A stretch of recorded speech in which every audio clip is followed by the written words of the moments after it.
Welcome everyone. My name is Gisela Giordano from Wines of Argentina.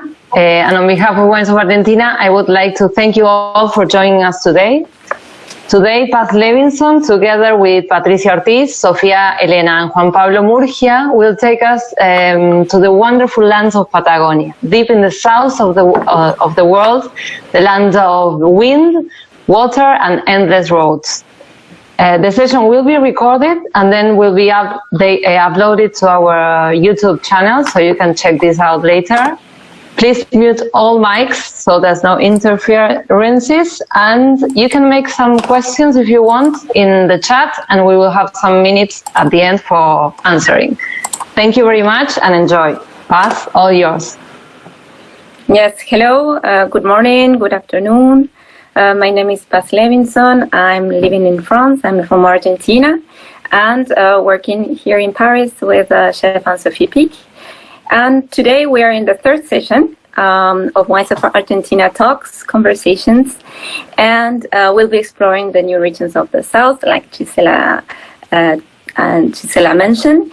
And I want to thank especially for all the work of the team of Wines of Argentina, for the producers that are present today, and for all the people that are joining us again and from all parts of the world. People from Singapore, from London, from Amsterdam, from Hong Kong, from many, many destinations. So thank you very much again. So we're going to explore this very special region, Rio Negro and Chubut, but places that we talk every day about Rio Negro.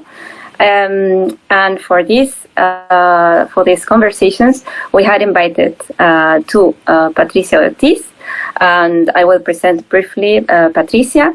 So she is the CEO of Fincas Patagónicas, the projects behind like Tapiz, Solo, and Wapisa. Today, she's going to share with us the experience in Wapisa.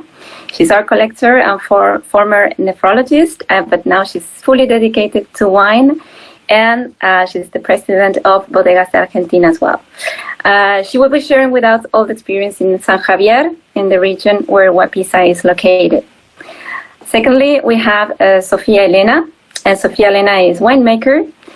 She has made experiences she's from Argentina, but she has made experiences in Chile, in Burgundy, in New Zealand and Oregon. So this Pinot Noir places. And she is today the winemaker of Contra Corriente winery in Trevelin. She lives also in Trevelin, in the Chubut. And in the third place, Juan Pablo Murgia. He is the general winemaker of Viña Group and special focus in Argento winery and Otronia project. And he lives in Mendoza. So in that order, they will presenting the regions. We're going to from in the south, but from north to south. And I will make just a brief comments before Patricia starts. But today, so last conversation was all about the north and the strong and intense wines from the north. Today we are all opposite, as I mentioned, in the south, in deep south, because I am from Patagonia, but I am sure I can tell you that this is deep south. I visit all these places, but when I visit them, it was not because of the wine, because at that time, when I was living in Patagonia, there was no wine there. So it's new South, new Patagonia, and we are very happy to talk about this present and future.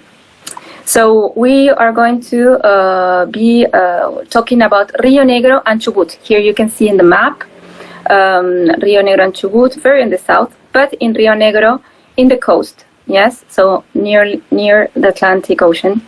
And in Chubut, near the Andes, and also in the south, mostly in the middle of Chubut, south in the middle of Chubut. So,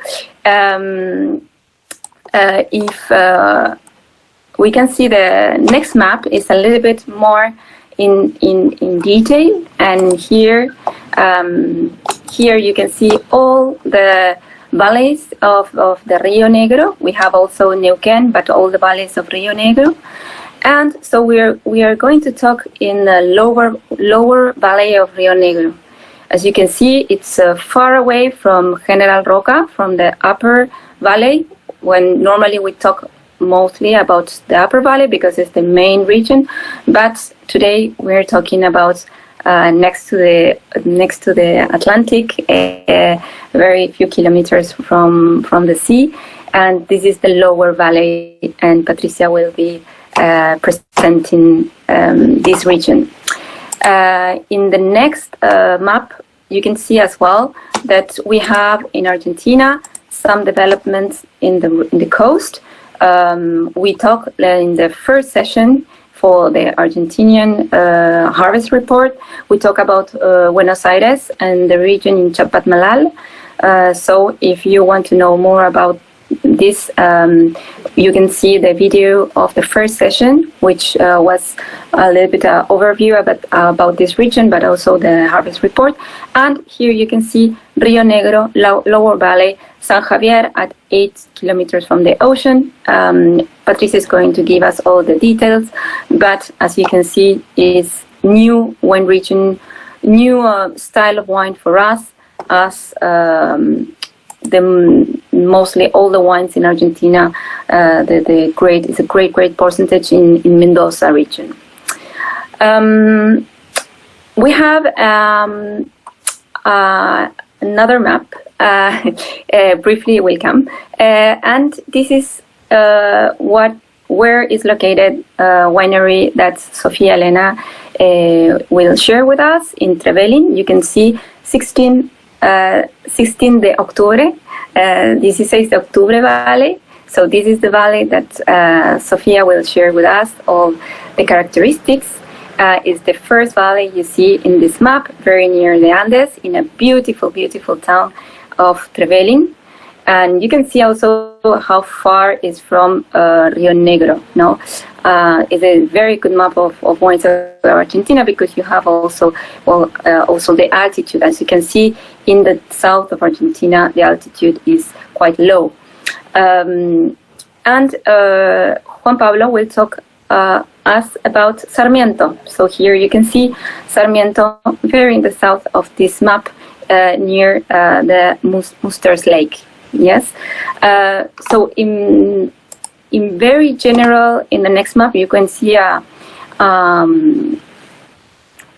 little bit this in detail, but we can see in orange is the Sarmiento, between these big lakes, and in the west of the country, the valley where Trevelin is located and where the winery Contra Corriente is located.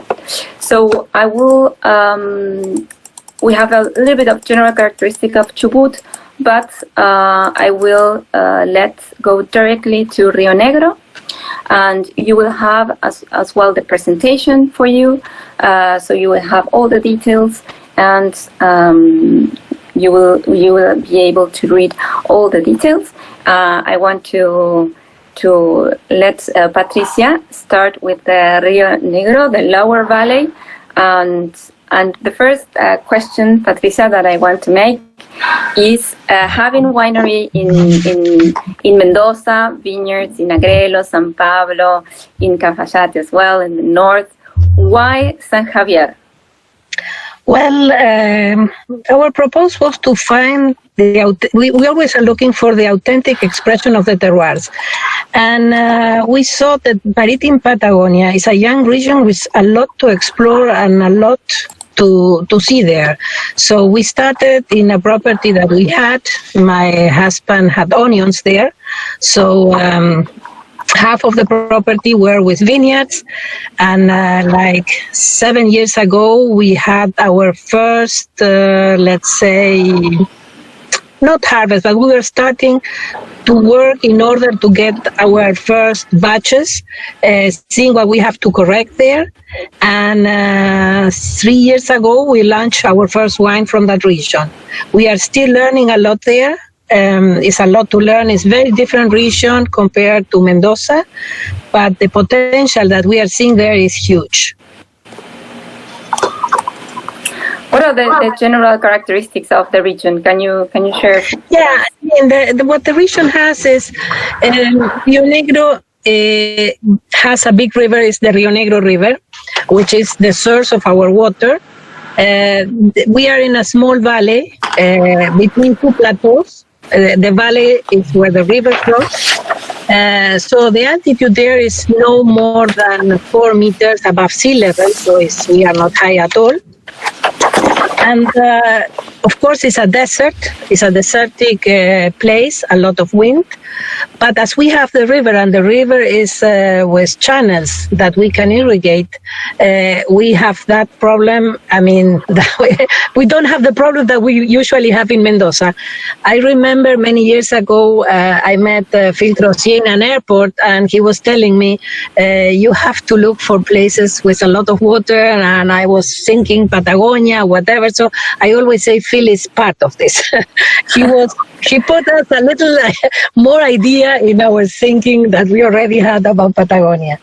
So what we can see is that we have, in terms of soil, this clay loam soil is that retains water, and after more or less 40 inches, let's say 1 meter, we can find rocks. So the drainage is very good. We may have 400 millimeters a year of rain. The rain mainly is at the end of the winter and spring.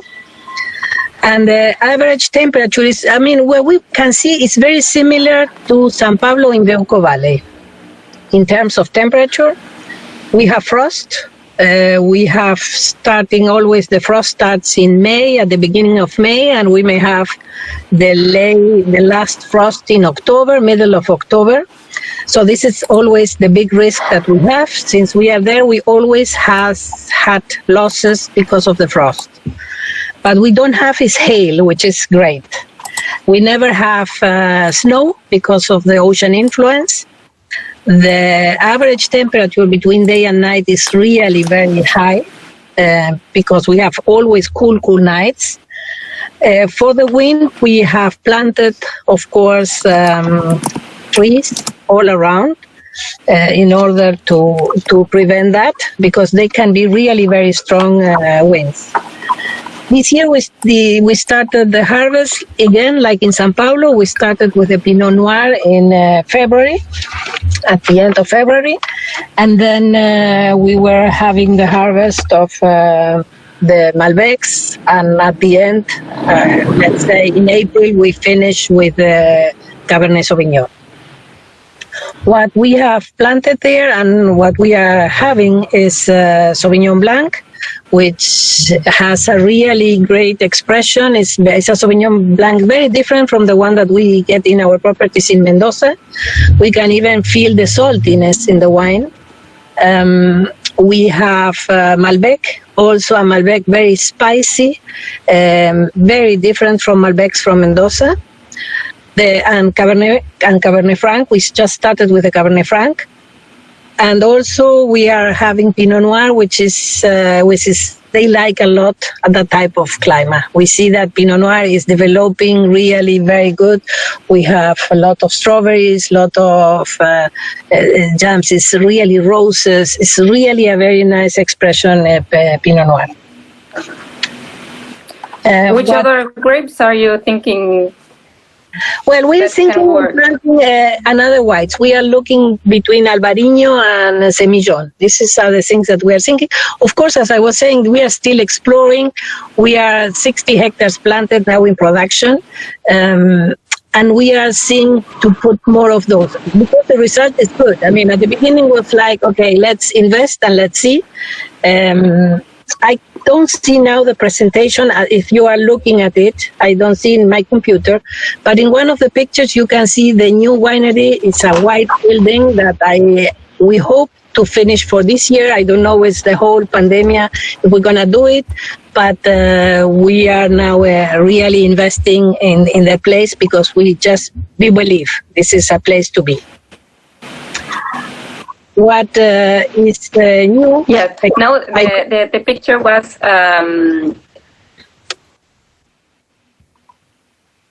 Yeah, we had the picture of the channel of the water, distribution of the water, and then the vineyards. So we can see also the curtains to cut the winds and.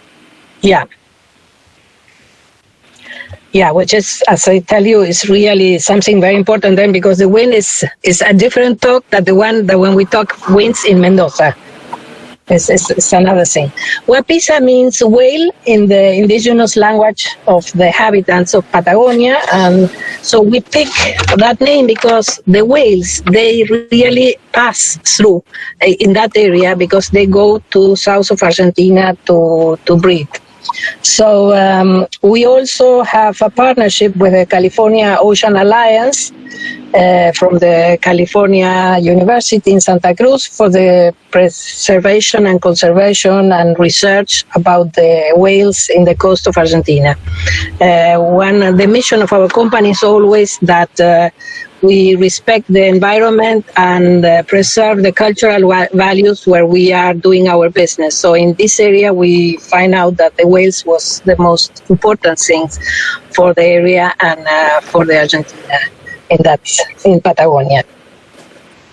So what we started this year to do is, as we are so close to the ocean, to age our wines under the ocean. So we started with this project. We got a partnership with the University of Comahue, which is the local university there, and CONICET, which is a national institute for research. And together we put 3 cages. Each cage has more than 500 bottles. We put magnum bottles there because of the pressure. We needed something with bigger glass. And with the cork was covered with sealed with wax in order to prevent any, interaction with the water. And they are put in between 1 atmosphere and 2 atmospheres. So the idea was to take them out just when the quarantine. We are looking here the video. The video, perfect. You can see how they were put, and what people say, there are some experiments in Argentina. We are the first one doing in South Atlantic. There are some researchers having done that in the Mediterranean. They say that 6 months may equivalent to 7 years of aging. We really don't know why, and we want to prove that. So we are trying to measure what if the combination, or what are the reasons for that. If this is the pressure, we are, as I was telling you, 1 atmosphere and 2 atmosphere below sea level, and we are measuring the movement that constantly are having the bottles, plus the constant temperatures, plus we are measuring the light. And okay, the idea was to take them out like a month ago, but because of the quarantine, we were not allowed to do that. So as soon as this is reopened, we will be there, of course, taking the first one and making the test with the one that we keep to see what's really happened. Which label is? I think you told me this Magnum. Yeah, there's how many? There are around 1,500, and they are Magnums, and we make a blend, Malbec and Cabernet is what we have inside the bottles. Of course, in the future, we will try with different things. I mean, the idea is to see and what benefits this to the wine, and then making this project much larger. Again, whole Patagonia for us is something new that we are exploring. But again, we think that this a young region with a lot to build and to learn. So from what we are seeing from today, everything that we have tried was successful. So we are really excited with this project and the region. It's amazing. And what was the inspiration to do this? Is, as you say, there are wines that are in the Mediterranean, but what was the main? Yeah, with a wrecked ship, a wrecked ship that they found it was champagne. It was like 100 old bottles of champagne in a wrecked ship that they took, and they tasted, and the wine was excellent. And so we thought, okay, and as other people thought, okay, let's try and see what's happened. As I'm coming from, my background is more scientific. I like when I do things to have like something more proving why things happen. And so that's why to start this project, I talked to the people in the university and tried to have a partnership and get them involved in that. Of course, for them was something exciting because they have so many students, and this is something local from the region that they can do. So, and even the government now in Rio Negro was very excited with the project. They were supposed to be opening the first bottle when we took them out, but everything is postponed for who knows when. But no, great. Thank you for sharing the main characteristics and these beautiful pictures and video. And we will answer questions. If anybody has questions, at the end we will have 10 minutes for questions or some minutes for questions. So thank you very much, Patricia. And we are going to go directly to Chubut. Thank you. So, Sofía. Yes. You have a lot of hola. You have a lot of experience. Well, I want thank you for present this project. I want you talk to the general characteristics of the region that you're working. Here you can see a very good map from Guillermo Corona, featuring all the places where are vineyards now in the Chubut area. So you can see that this is expanding. Will get it is, and will get very interesting in the future. I want to ask you, and then you can answer. But what is special about this region? Because you have been working in Burgundy, in Central Otago, in Oregon, all places for Pinot Noir. So then I'm very curious to know what makes Trevelin and this area different. Well, what attracted me to come here is because the owners have planted. They had planted the vineyard in 2013. Had problems growing vines here because we are in a limit zone. We are in a sprint zone, and because it's not easy. We're having climate here is extreme. So what attracted me to come here in the first place was the landscape, and the project which was pioneering in the region. It's one of the very few that are in this place. And what convinced me to stay here was the wines, actually. Yes. Can you cut the video maybe so we can hear? Okay. You can put off the video so we can improve your voice. Okay. Now it's better? Now it's better, I think. Thank you. Okay. So yeah, what convinced me to come here in the end was the wines. The project was already working. Had already their first harvest. So I started talking to the owners. The owners had no previous experience of wine, and they were able to successfully make the first vintage of wines.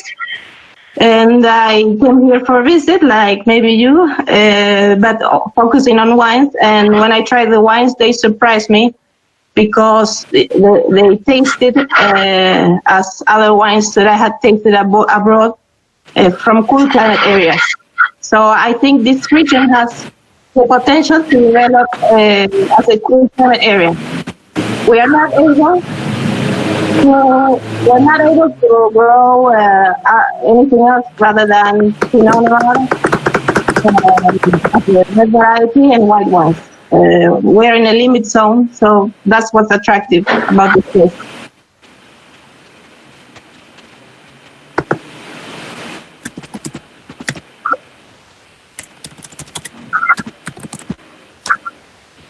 Great. Here is a little bit the main characteristics, but go on. We are all ears. So we're located on the 43 parallel. We're about 200 kilometers from the border of Rio Negro, 4 hours from Bariloche, which is like the center for tourism in Patagonia. And what's interesting about this place is that we are in a transition. We are between the Andes and the steppe. And this transition sector gets a lot of humidity from the Pacific Ocean. We are really close to Chile, 40 kilometers away from the border. And this is the lowest pass we have between Argentina and Chile. And the mountains here, the Andes range is really low. So we get a lot of the moisture that's coming from the Pacific Ocean. And I think there's also a little bit of influence, like Pacific influence in our wines. When you taste and smell the wines, they have that freshness. Our wine is about 700 to 800 millimeters a year. So there's a lot more precipitation than that other regions in Patagonia. As you can imagine, most of Patagonia is really dry, and the other two regions show it. But this strip, it has much more humidity. There's also low altitude. We're about at 300 millimeters meters above sea level. It is about 1,000 feet, I think. And our average DST is between 13 and 14 degrees, so that makes it a very good area of growing wine. The project here started in 2013. Owners planted varieties such as Pinot Noir, Gewürztraminer, and Chardonnay. And at the beginning, they had technical problems. Of course, they didn't have much technical support. There's no winemaking culture in the region. No, there were no experts in the region. There's actually not much agriculture, viticulture in the area. So there was not like a hint that this valley would be great with wine. But they all took the chance to plant because they had this property. And thanks to their stubbornness, I would think, they were able to grow the vineyard, and we're making wine now. We had the third vintage this year, third harvest. So this is truly a pioneer region and something completely new. And nobody would have thought that it was possible to grow wine here. How many projects are in the valley? There's three. There's three that are actually making wine, and there's a few other people that are trying to grow vines as well.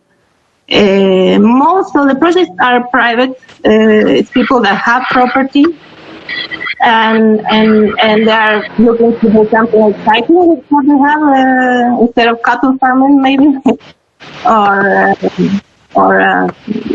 growing cereal. So there's a lot of enthusiasm right now.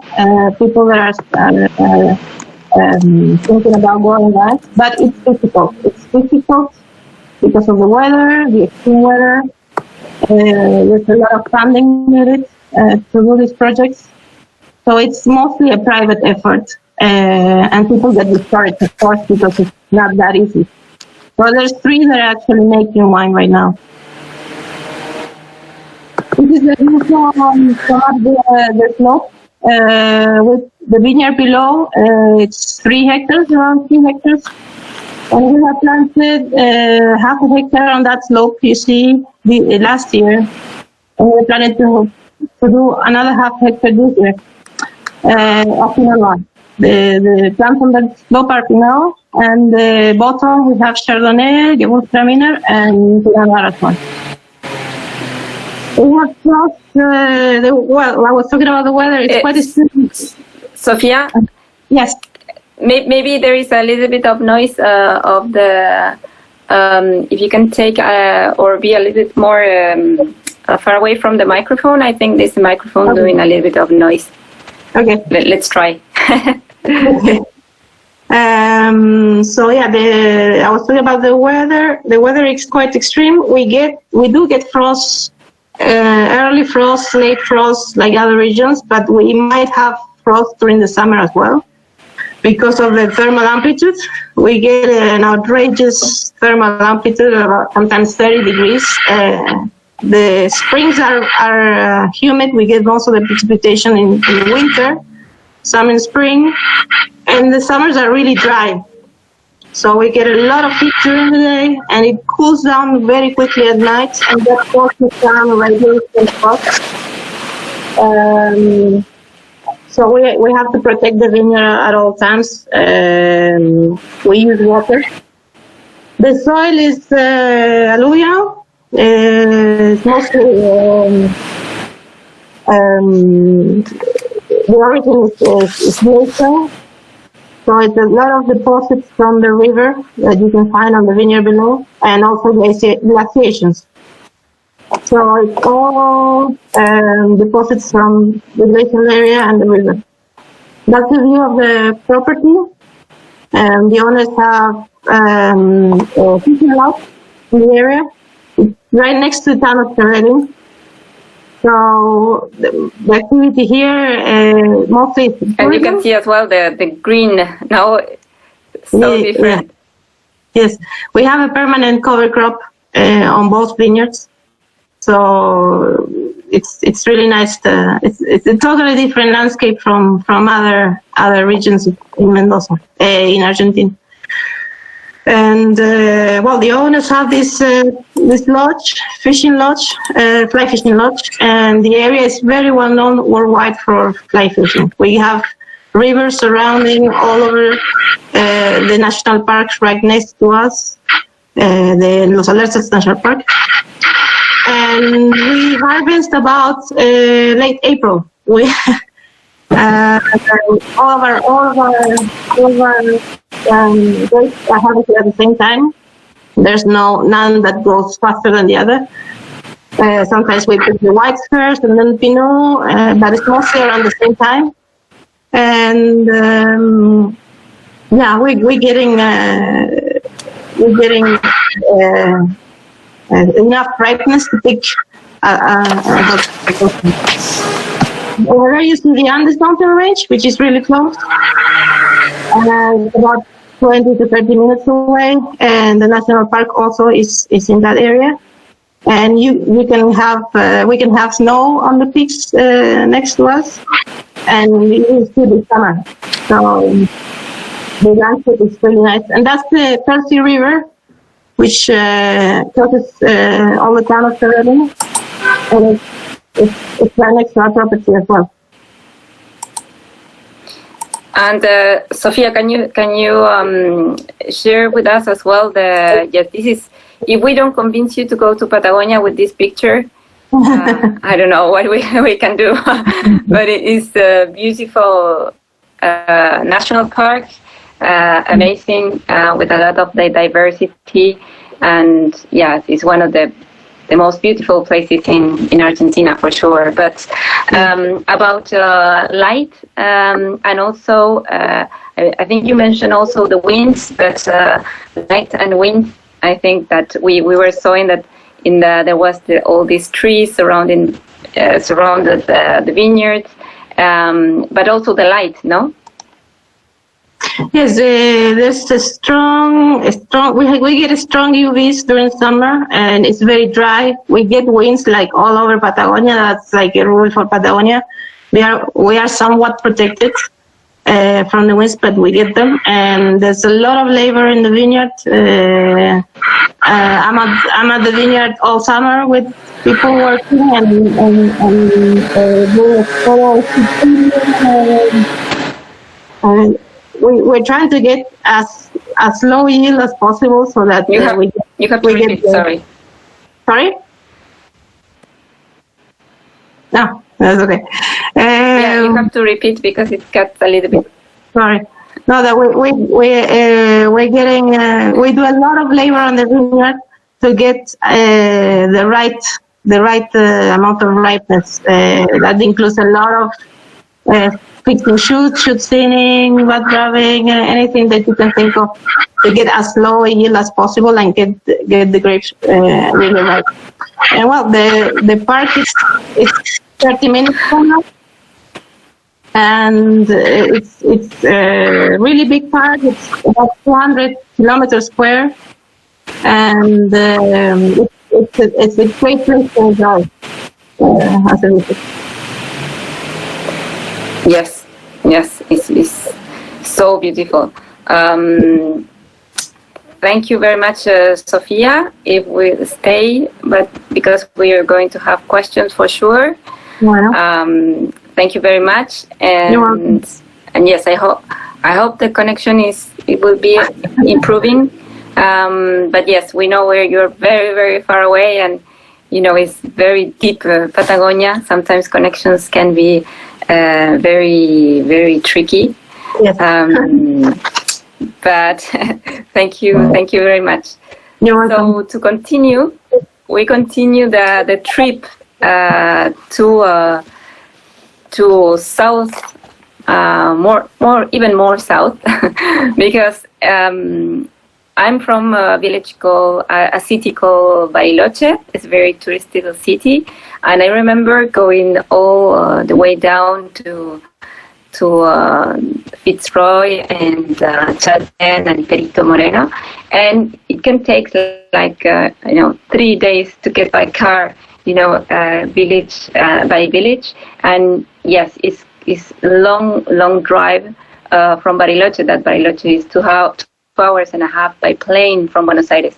This is just for you to get very in mind how many kilometers are here, and the distance are so they're huge.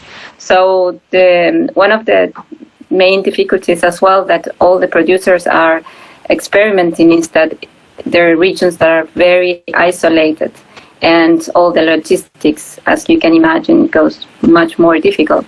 So now in going south, we have here the map of Chubut, and please, Juan Pablo, share with us all about this special region. All right.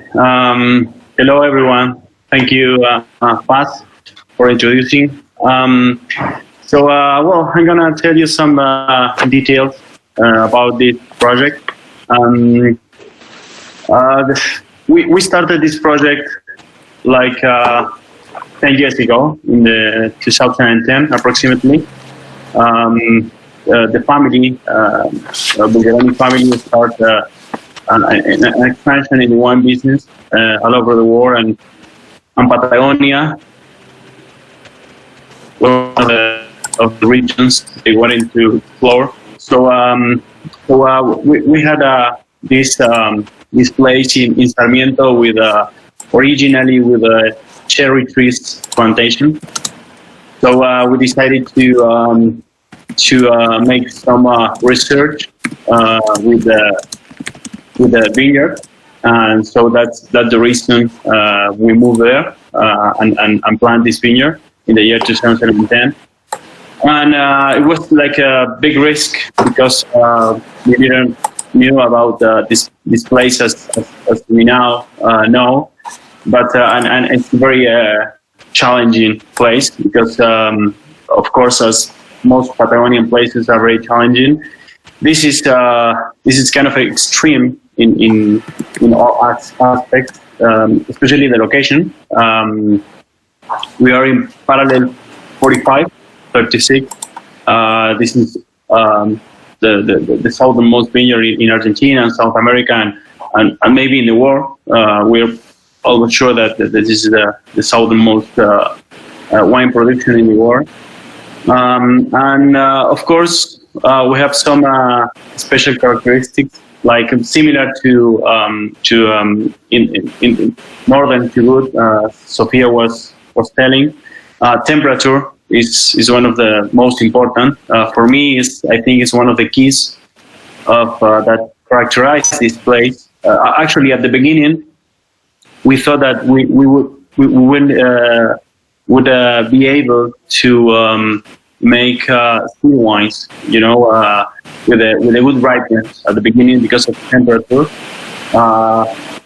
Fortunately, by the end we were wrong because we have a very good ripeness because of the radiation. So about temperature, it's a very very cool place. Normally, that could hurt good. Is it okay, Paz? Sorry, can you repeat? Yes, sorry, it cuts a little bit. Okay. So well, I was telling about temperature. I normally try to compare the place with Uco Valley, with the average temperature in our vineyard in Altamira, for example. It's 14 Celsius average the whole year. And here we are about 11 and 8. So it's a really cool place. It's a winter warm in terms of the days grades. So that's really allow us to develop a very deep profile, a very good freshness and deep in the flavors of the wines. It's very very interesting. Of course, we have frost all over the year, and not in springtime and summertime. So of course we have to fight against that with a water spray. It's one of the main challenges we have. The other challenge we have, it's one of the most important, is wind here. This is a very very windy place, as most Patagonian places, of course. Of course, we have a Pacific wind influence because the Andes here is very very low, so the wind really really push us, and we have to protect, of course, again this wind with trees. At the beginning, we designed some nets to protect against winds as we wait for the trees to grow. But all these aspects, temperature and wind, once you control them, allows you to cultivate grapes in a great place that really give us a very good results in terms of wines. The wines here are really really special, and of course the third aspect we had here is the soil. This is I didn't mention, but this is a 50 hectares project. As a research, is kind of very big, but when we arrived here, we discover that we have a very heterogeneous soil. Actually, we have after the very research on the soil, we discovered 4 different types of soil. One of the main textures is the lacustrine, because we used to be part of a very, very big lake. Now we have the Monster Lake, that is one of the largest in Argentina. So we have a lot of clay as a result of being part of a big lake system. But then we have the fluvial, coming from the Senga River that cross all over Chubut. And then we have the alluvial soil that is coming from the Sierra that divided the lake from our project. And of course the aeolian, because this is a very, very windy place. So we have these different soil types. So as you can see, you can see some pictures there.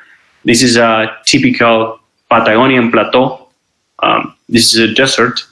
We have no more than 150, 200 millimeters rain all over the year, but especially in the springtime and summertime is very low. This last year were 50 millimeters, so rain is almost doesn't affect, and if we have some humidity, the wind take care of that. So this is a very dry place. We have to irrigate for sure. If you see all the herbs and the natural flora there, you're gonna see that it's a very dry place. And this is a nice picture of the soil composition. So that's one of the main challenge here. We have to once we explore that is the Chakra block 25. We discovered the 4 types of soils. So we have to subdivide all the project in 45 different sub-blocks that have a specific irrigation operation, specific because of the soil, and the rootstock were selected because of the specific soil. So we manage all this block independent, and we vinified them independent. So then after harvest, we have different components that we played by blending or by selecting specific blocks, as one of our wines are the block series. Well, this is a very visual picture of what I was mentioning. On the left, you have the alluvial deposits mixed with the fluvial, because you can see this is small stones that have been, moved by the river. Then you have the aeolian. Of course, the aeolian soil is very typical from this place because it's very logical because of the wind. So you're gonna see some sandy profiles on some blocks. The interclast from the Sierra Silva, that means some part of rocks with calcium carbonate that are coming from the Sierra, and some of those systems are mixed. So even we have seen some blocks with the 4 systems. So that's a very, very interesting, and that's what give us a lot of tools to play and components and profiles and wine profiles to blend or to select a specific or individual one. And this is another block. We have divided all the property in 2 big blocks, and those 2 blocks are subdivided in small blocks. So this is Chakra 22, and you can see there the different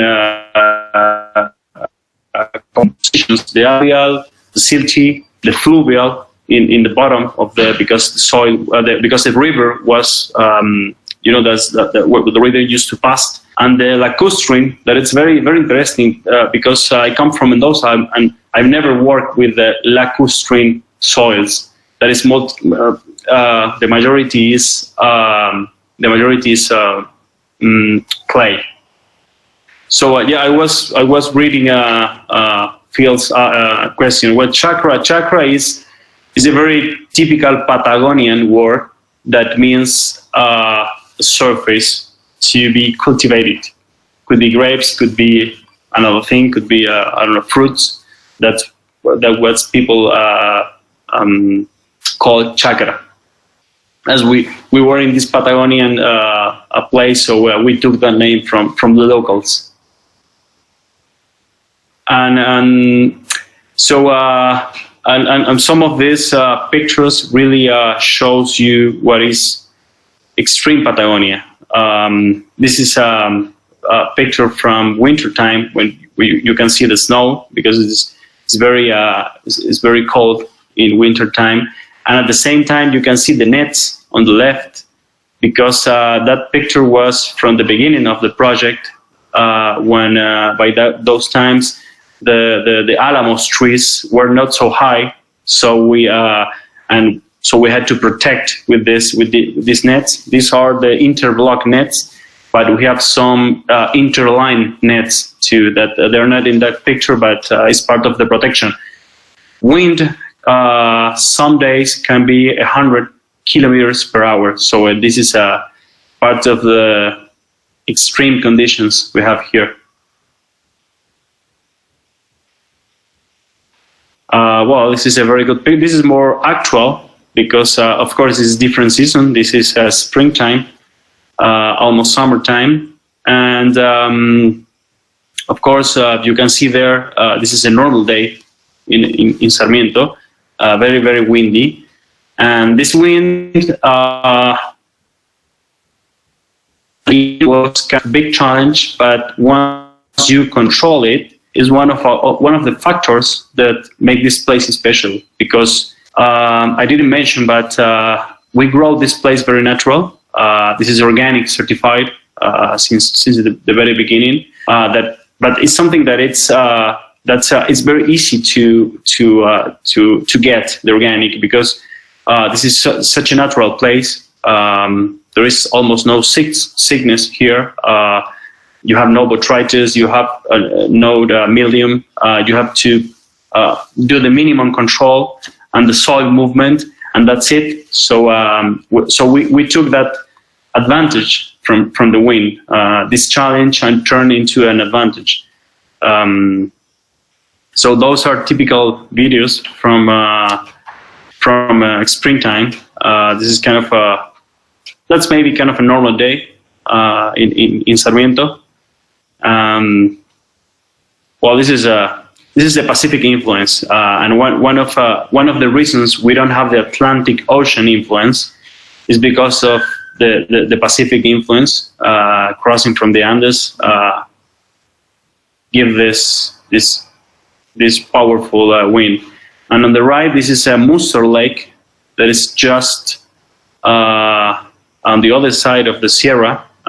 We are, I don't know, half a mile walking, maybe less, and you can be in Musser Lakes. Like, this is a huge lake, and when there is a windy time, it looks like an ocean, isn't it? Well, so this is Otronia project, and Sarmiento is a very typical Patagonian landscape, and you can dimension that in this last picture. There is a typical Patagonian plateau with all the typical nature from this place. Juan Pablo, do you need to, I have a question here. Do you need to cover the vines during the winter because it's very, very cold, or for the moment below zero temperatures are okay? This is a very good question, because we haven't done that, never. During summertime, it's very cold, -10, -15 Celsius. And at the beginning, we thought that the vines could suffer and even could die, because the mortality of the vines could be very high because of this low temperature. But the thing is that, okay, they don't. We planted this vineyard 10 years ago and we have no mortality, so we don't have to do that. What we do have to do is to fight against frost in springtime and summertime. This last vintage, 1920 season, we have to protect almost 15 frosts. It was kind of a hard season. The season before that was last season was no more than 2 or 3 hard frosts, but this year was kind of hard in terms of frosts. Even it was a warm year, because it was warmer than the last year, but the minimum were harder. So I have a question about the vine stress with the wind. Doesn't cause vine stress, resulting on the vine shooting down when wind becomes excessive. How you manage the vine growing with the wind, with extreme wind? Well, the only way is, of course, this is an espaldera, so we use that as a support, as we do in Mendoza, to make a conduction, but it helped us. But the alternative we found is to install nets, as the hail net that you may know, that you install the hail net in both sides. In this case, we are installing only one side, the side that is affected by the wind, with the same hail nets to stop wind. But then we have larger nets between blocks that are about 3 meters high, so to simulate the trees. And of course, year by year, as the trees became taller and bigger, we have less and less problems. But one of the main problems is most of the soils here are aeolian soils, so we have a lot of sand coming because of the wind. And if the soil is dry, the wind can lift the sand and can make a very hard erosion on the vines. So we have to irrigate with the spray we use for the frost. We use to become sand like not so light, in order to avoid the wind lift it and make the erosion on the vines. But now, at least for now, we are kind of safe. Of course, yields are very low here. We are not picking more than 5 or 6 tons per hectare, and one of the main reasons is the wind that is affecting us in some of the yields. Yeah, but still can ripe. I mean, the vine doesn't block from stress, no, and can continue ripening. No, absolutely. Actually, ripeness is one of the things that surprised us more, because I said before, at the beginning, we never thought that we could ripe this grape as we do. We can pick Pinot Noir beyond 14 alcohol if we wanted to. We try not to go so far, but because in springtime... Can you give us numbers of pH and bricks for Malbec and Pinot Noir? Well, this is one of the most interesting things, especially for a winemaker. We are picking Pinot Noir of 13.5 alcohol with a pH of 3.3, 3.4. So that's very, very, very interesting. There are conditions that I'm not normally used to in Mendoza. You have to be very careful with malolactic, because the malic acid concentration is so high that after malolactic, the pH could go high after malolactic. But when you pick up is very slow. Fermentation takes place at very low pH, and the fruit profile and the red fruit of Pinot Noir profile is really very, very well developed here. That's one of the most interesting things. Fantastic. I'll check if I have.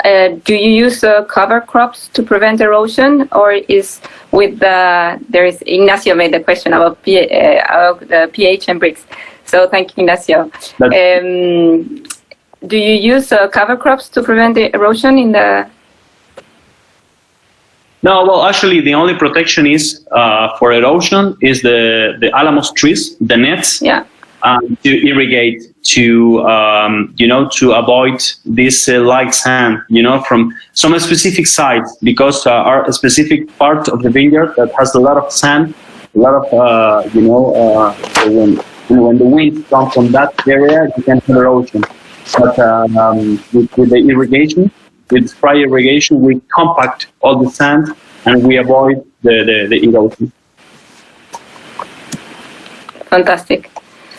Well, thank you very, very much for the presentation, and we will leave some minutes for questions.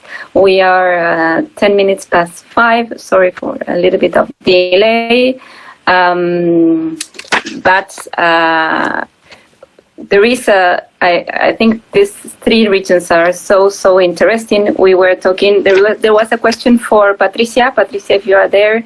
You mentioned that San Javier has a huge potential, and they wanted to know why you say that it has huge potential. Is because that is water, about the characteristics of the place? I think it's everything together. I think first things, the characteristic of the soil and the climate are very good for vineyards, and on top of that, there is no water problem. There is enough water to irrigate whatever you want there. And so this makes us feel comfortable to explore in the area. And then, of course, we started, and what we found, that after we make the wines, they were really coming in a very nice quality, very potential in developing.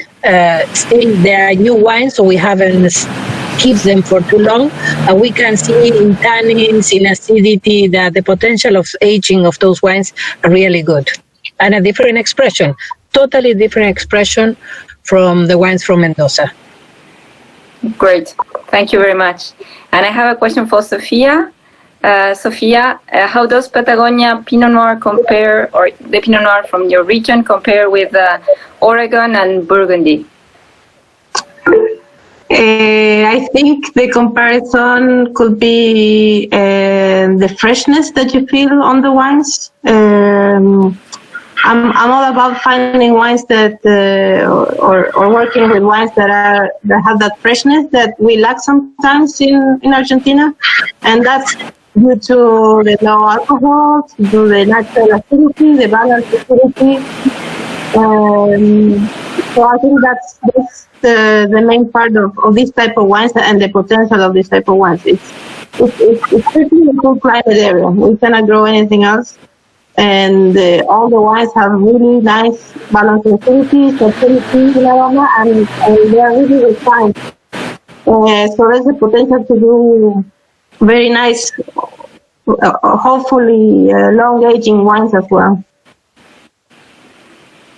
Great. And here is a question for all speakers. What white grape variety offers the greatest potential in your opinion? And what white grape will Patagonia be known for in 10 years? And this is a question that I had already, so it's good. What you think, 2 grape varieties, one white and one red? I think here is, well, different for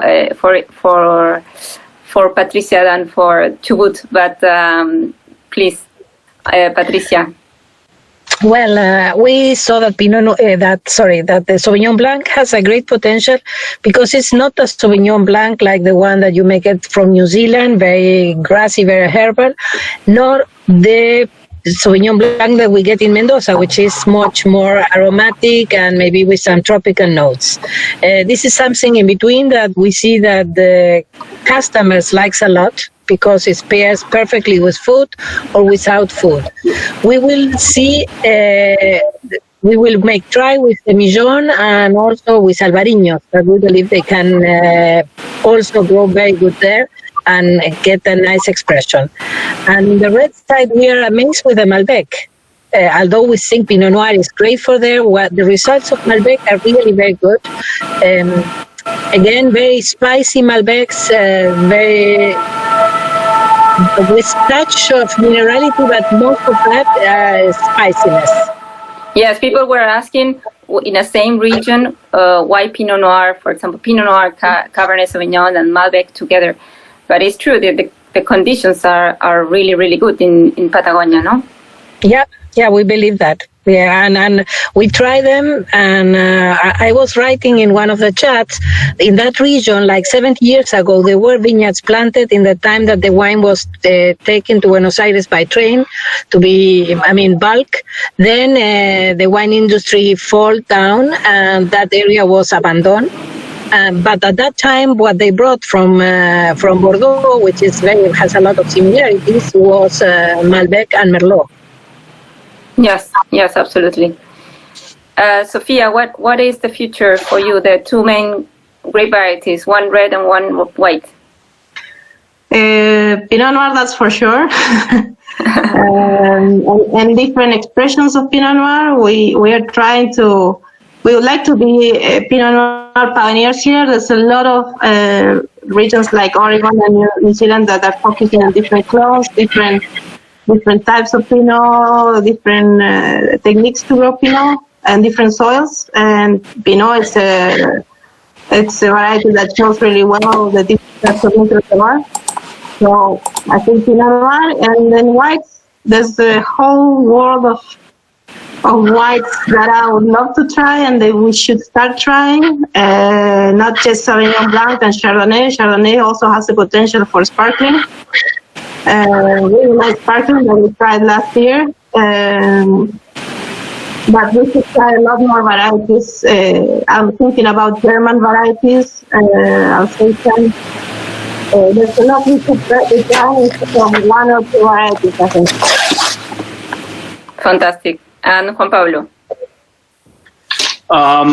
Well, we focus on Pinot Noir and Chardonnay because one of at the beginning we thought about making sparkling here, that we are doing actually. So that's a kind of a strong reason for Pinot Noir and Chardonnay. But then we discovered that the ripeness we were talking about was very good. So now we are putting our focus on still Pinot Noir and Chardonnay, and the profile is really amazing. So we are surprised as the rest of the people who is trying our wines is being surprised. We do as well. And then, of course, the Pinot Grigio is really doing very well here. And last year we did a Malbec that really surprised me. I think, unfortunately, we don't have big volume of Malbec, and Pinot Noir is focused now. But in these cool places like Sarmiento, but at the same time we have very good ripeness because of humidity. I think most of the grapes, has very good chances here. We are growing Merlot, for example, with a great results. So I think we are going to discover in the next year, because we are new here. We've been 10 years since we first planted, but we are discovering this place year by year. But of course, now the focus is on Chardonnay and Pinot Noir. Thank you very much. Thank you. Well, thank you for all the presentations. I think it's super interesting that there are these three places that are very far away from Buenos Aires, very long distance one from each other. Very few connections as well. You can go from Buenos Aires and from Mendoza by plane, but it really takes time.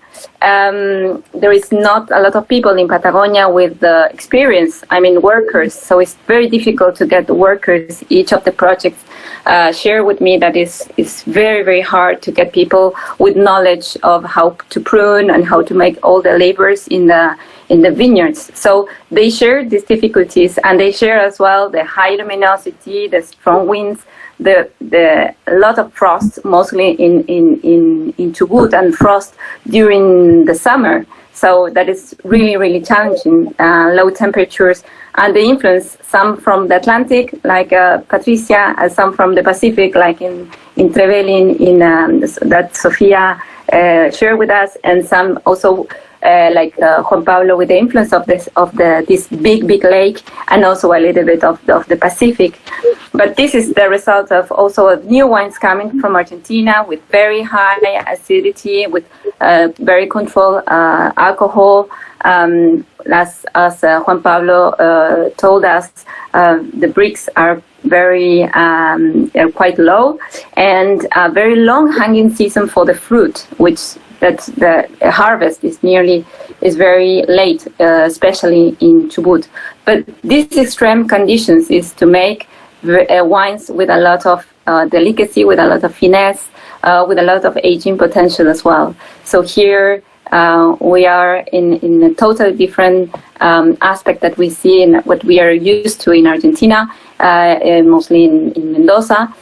Here we're bringing as well, and producers will bring to us very balanced wines, very fresh wines, very extreme wines, but very fine wines. So thank you, everybody, and I hope we can meet next Wednesday, that we have the last session of WofA in conversation. And this last session will go to Mendoza, but we go to the extreme places in Mendoza. So very, very high in the mountains. And I hope to see you next Wednesday. And thank you, all of you, for staying, for listening, for the amazing questions. Thank you. Also, I forgot to mention Junior Viana for the great questions as well. So we will share this link with you. Thank you, Gisela. Well, thank you, Patricia, Sofía, Juan Pablo, and of course Paz, and for everyone who was joining today, and we hope to see you next week. Bye-bye. Thank you. Bye. Thank you, everyone. Bye.